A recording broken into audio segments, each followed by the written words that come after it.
Alright guys, got a very inspired video coming through today that is just ripping through and I'm gonna play some devil's advocate here, so fair warning, I realize that this video may or may not go against some people's beliefs and ideas, but isn't that a part of being an expressed human being on this planet?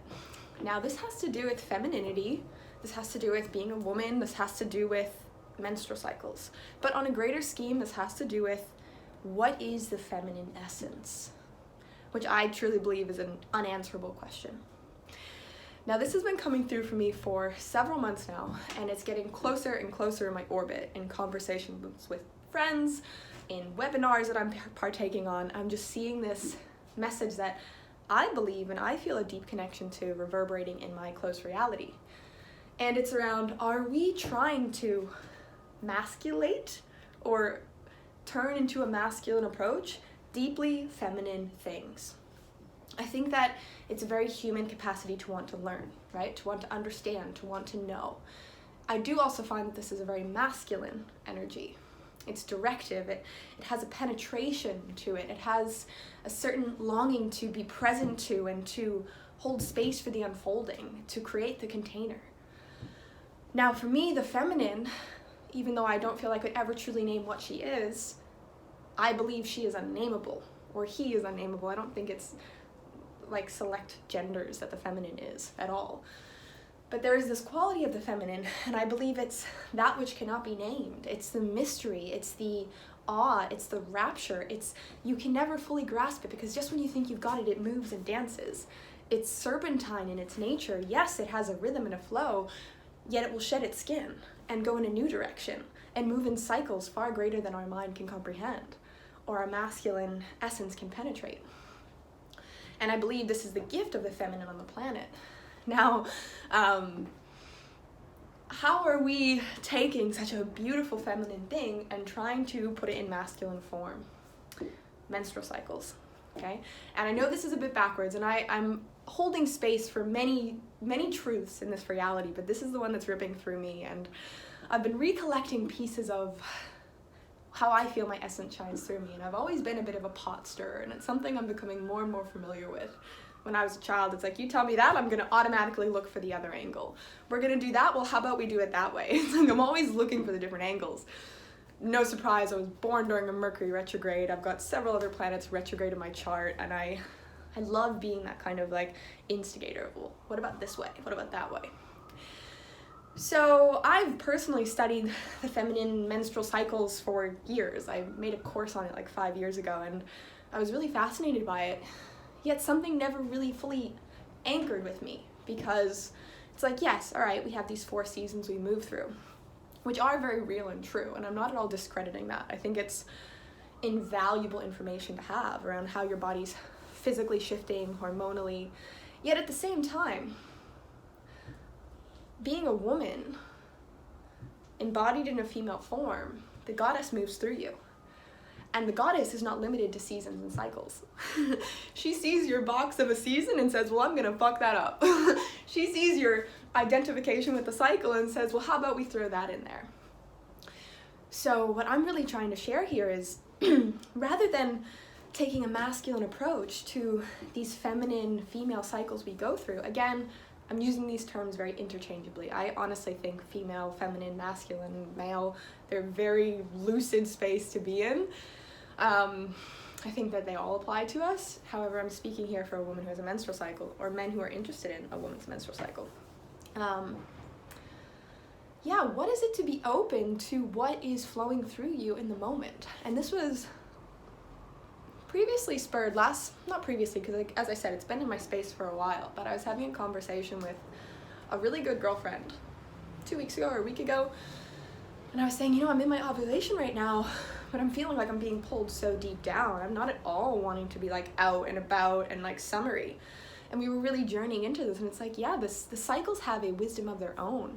And if we're trying to understand that, we really, we're prostituting this archaic feminine energy of mystery and this like emergence of what's revealing to us. You may have some cycles, because one way you can track your cycle is looking at it through the lens of the seasons. winter, spring, summer, fall, and these may have certain attributes. But I personally don't believe we're limited to that.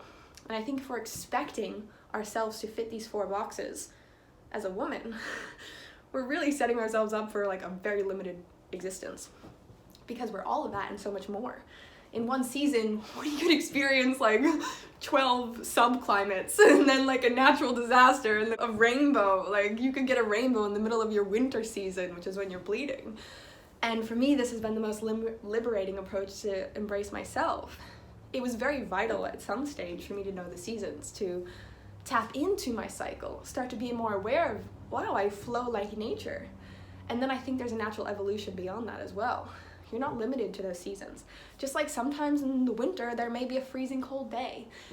Or, we're getting into a deeper topic there with environmental sciences and some natural stuff going on. I think that also nature's movements are a reflection of our own. So what is it to entertain the possibility that you may be many different things as a woman, and you may never be able to name them? And I'm really grateful that my last cycle, well, this present one I'm still in, my ovulation was like really kind of deep diving and internal, because that allowed me to, when I was just with that, not expecting myself to be different or think something was wrong with my cycle because I wasn't out and up, that allowed me to have this beautiful breakthrough, to be honest. And I know that many times, like, I've experienced so many facets during my cycle. I may be bleeding in the winter, but have so much energy to go towards my projects, or want to be out there and like performing or talking in front of people or whatever it may be, or engaging with a lot of people. And then sometimes I have bleeds where I just need to literally like fast and be in a dark room. And I don't know what's coming. And that's the beauty of the feminine. It's how much can we surrender to not knowing what's coming. And I think that this is the evolution of the feminine that's beckoning us forth. And I feel so passionate about this because I stand for the feminine. I stand for her and all of her flavors and essences. And it felt so strong coming through that the feminine can't be named. Yes, she's held within the masculine container. And I definitely think that having a container of our menstrual cycle is beautiful for the awareness. But be aware, are you like sublimating your energy to that? Are you sublimating your power to that? Oh, like I'm going into winter, so that means I need to like pull away from everybody and not talk. Or I'm going into fall, so that means I'm gonna be kind of like cranky and extra sensitive. What if in your fall, you're the most nurturing and caring you felt all cycle? You know, like how can you allow how the feminine wants to dance through you and allow yourself to wake up to the mystery? And I believe that that's the evolution of the feminine energy that's happening on this planet. And I think it's really important that we're all aware of not going about the feminine in a masculine way.